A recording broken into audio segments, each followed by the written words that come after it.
Real Talk with Tony Williams. I am finishing up a series on The Ugly Truth where we spoke about 6 phases of abuse.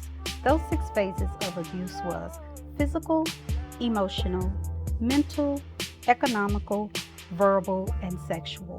Today I'll be speaking on the last 2, which is economical and sexual.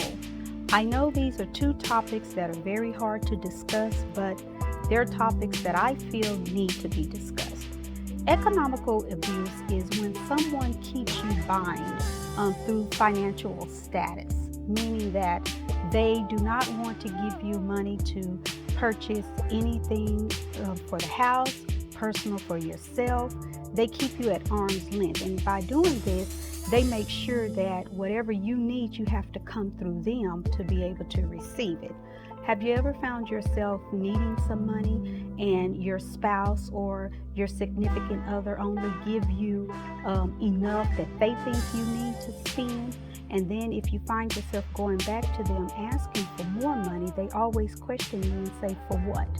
This is a form of economical abuse. Another form of economical abuse is when someone keeps you from being able to work on your job and be successful on your job because they want to control you. So they'll go to your job and they'll cause trouble at your job, leaving you or making you get fired from your job, to put you back into a state of having to depend on them to be able to take care of you.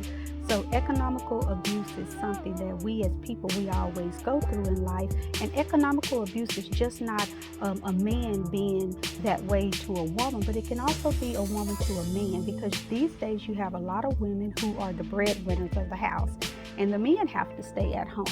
And that woman, because she is the breadwinner of the house, she finds herself always questioning why he needs something or why he's not out doing something. So economical abuse can happen on both ends, from a man's standpoint and from a female standpoint. But if you ever find yourself in a situation where finances is becoming such a impact on your life where no one wants to shore, you guys may want to rethink about the relationship that you're in and where you're going in the relationship. Because in order to have a happy home, 2 people have to work together, regardless of who is the breadwinner in the house. The next subject that I would like to speak about is sexual abuse. Sexual abuse is something that's very dear and near to me, because sexual abuse, people think that it always has something to do with the physical part of someone touching somebody, but that's not true. Sexual abuse these days are more often found in the workplace now, because you have a lot of men making comments to women that make them feel uncomfortable. And on top of that, whether it be a man groping a female accidentally, and say it's something done accidentally, or he find himself looking at her, instead of looking at her in her face, maybe looking at her body. So sexual abuse has become very, very, very, very dangerous in the workplace, and it's more so dangerous in the homes. Because you have young children these days being exposed to all types of sexual activities. You have things on TV that children are watching, and because they see these acts on TV, they feel that these things are okay to do, and they may find themselves accidentally touching their sibling, thinking that it's okay because it's something that they saw on TV. Sexual abuse is something where a female, generally it happens within the female, because she tells someone no, and that individual feel like that they have the right to impose upon her body.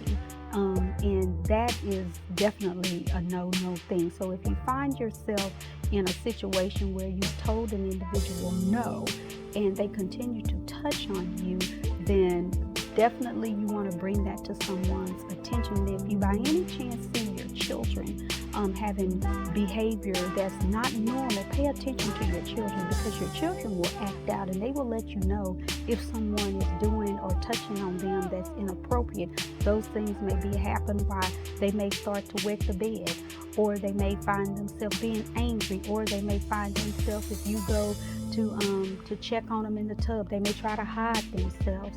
So as parents, you need to be very aware of what is going on with your children, because there is a lot of sexual abuse going on within our younger children, and these children aren't speaking out because a lot of the sexual abuse starts within somebody that they know.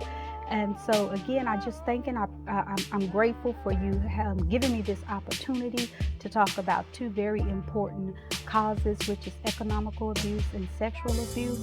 And remember, love does not hurt. Love is patient. Love is kind. Love does not make anyone have any doubt or make anyone fearful. Bye, bye.